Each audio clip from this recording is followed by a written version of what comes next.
Not yet. No team? We came last night to training and the wicket was undercover, so we'll have a quick look at it today and go from there. Not far away though. Tim, how have you found it as captain? I suppose there's a bit of an unsettled nature to the team, like a lot of guys coming and going. What effect has that had on the side? None on me. I think it is what it is. The team that's been picked is the team that's been picked. So I think when you're not performing as well as you would like as a group, there's going to be changes, and that's just a fact of the game we're in. So we've got to perform better. If we perform better, we'll have a more consistent side. Sorry.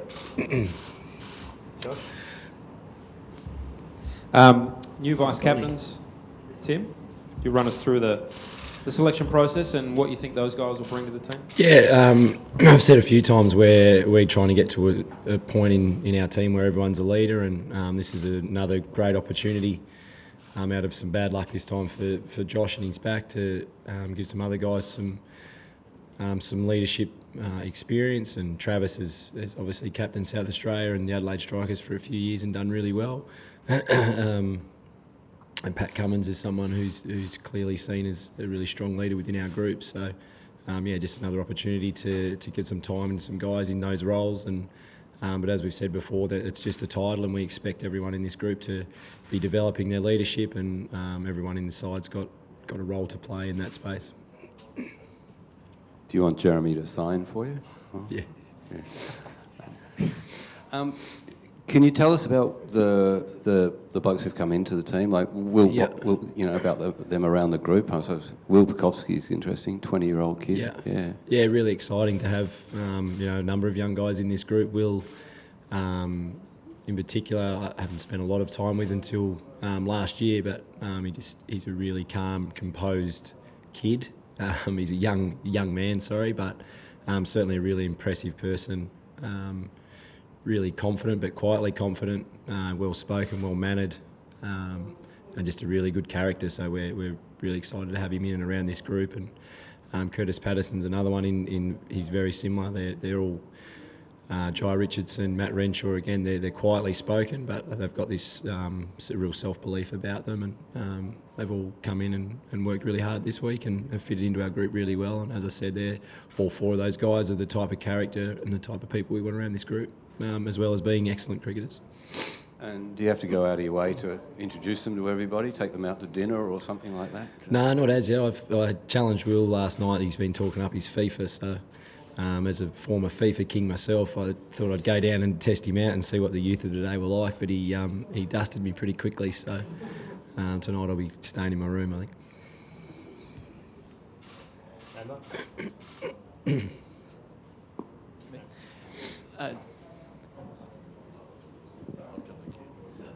Sorry, Tim, just on Will again. He, as a kid, he still is a kid, but as a younger kid, he idolised Ricky Ponting. Is there any? You saw a fair bit of Rick, obviously, over the years. Is there any similarities there, wanting to put too much pressure on him?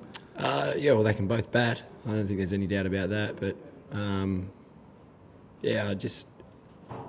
I think the way he just holds himself is really impressive, and he's got a little bit of an aura about him, but as I said, in a really quiet, softly spoken kind of way. So, I think the way he goes about his batting is really simple as well, and it's been clear in the last few days in the nets that he's going to be up to this level, and it's exciting to have someone of that sort of talent, and and for him to be so mature and calm of his age. I think it's really exciting for us as a team and as a country to have someone like that coming onto the scene.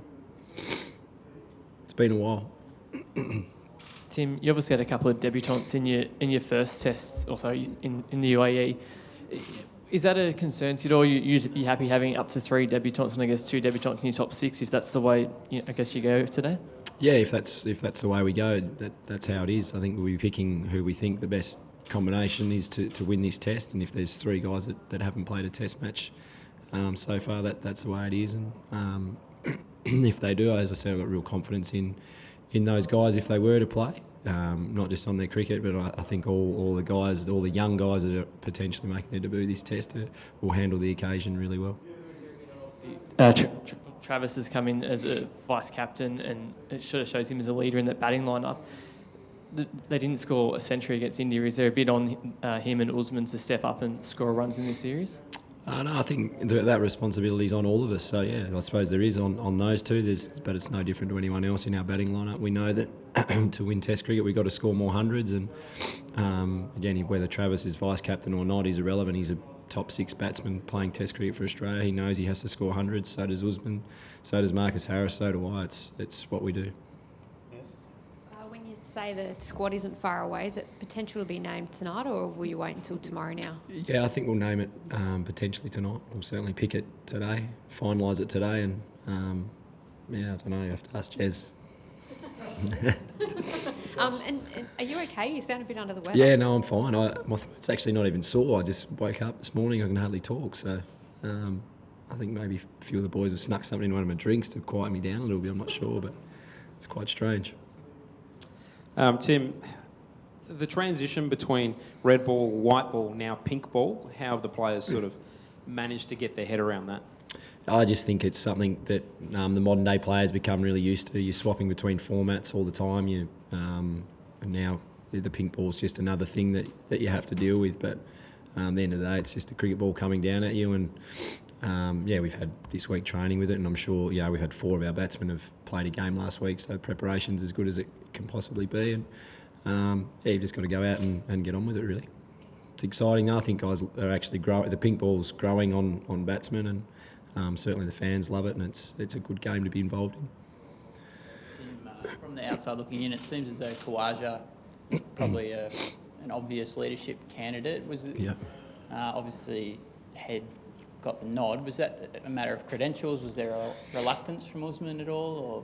No, I don't think so. I think, as I said, it's just been looked at as an opportunity to give some guys a little bit of extra responsibility and see how they go with it. Usman and Nathan Lyon and Mitchell Stark are leaders within this group, and that won't change. Their behaviour won't change, and neither will Travis or Pat. They have been recognised by their peers for a reason, and they're the right men for the job. And as I said, Nathan Lyon, Usman, Starkey, all our experienced players are no different. They're highly respected as leaders in this group, and we expect them to behave as they normally do, and I'm sure they will. Tim, does it feel weird playing a test here in Brisbane in January, and are you also confident that the lights will stay on at night? I hope so. That would be good, but yeah, it does feel. It felt strange going to Adelaide, the first test of the summer, and not being up here. But it's certainly a test that the Australian cricket team, since I've been around, it's always looked forward to, because our record here is so strong. And whilst it's always been nice to start the summer here, it's nice, I guess, this time to be starting a series here, and hopefully we can keep that tradition of winning test matches here in place. Are you hoping for some vocal crowds as well? Yeah, it'd be nice. I think we tried to get as many Queenslanders in the squad as we possibly could, so they'd turn up and support it. But look, I think the pink ball test match is always really well supported, and I don't think this one will be any different. Tim, there wasn't a single LBW for the fast bowlers against India, which is quite a strange thing. Yep. What's been done to rectify that, and what did you sort of make of it? As I said at the time, I thought India batted really well. Subcontinent players at times, when the wickets are good, like the ball being bowled at their stumps, and they don't miss too many when they're in the form some of those guys are in. So, look, clearly we need to be hitting the stumps a little bit more than we were. There's no doubt about that, and that's been spoken about. But we also felt we didn't use our bouncer as much in that series as we would have liked. And sometimes when you're using your bouncer a couple of times and over, then when you do pitch up, it's a bit more effective. So, there's two bits to that, I suppose. We know majority of the time we want to be hitting the top of the stumps a bit more, but there's also a way to set that up. Just with a few chances, I suppose, before the Ashes to impress, what broadly looking upon this series, what are you looking to get out of this series? We're looking to win it. We're looking no further than that. We want to play better than we did against India. We want to be scoring hundreds, but mostly we just want to win the series. We know it's going to be hard work for us again, and it starts out here tomorrow and starts in the first hour, but that's as simple as it is for us, mate. We're looking to win the Test series. With Usman, will he bat 3, or perhaps given the fact that Burns and Renshaw didn't make runs in Hobart, is that a factor in him maybe opening again? Look, we're lucky that Usman could do either. As I said, we'll pick the side this afternoon, and we'll let you know when we have. Tim, the pitch itself, you said you didn't get the chance to see it last night. Yep. But how are you hoping it plays?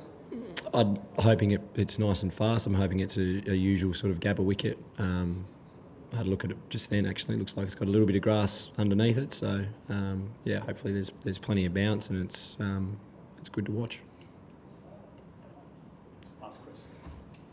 Tim, just on the hoping for a fast wicket and more bounces, have you found any kind of susceptibility from the Sri Lankans to the short ball? No, not really. I mean, they played down in Hobart last week on a pretty slow sort of wicket, but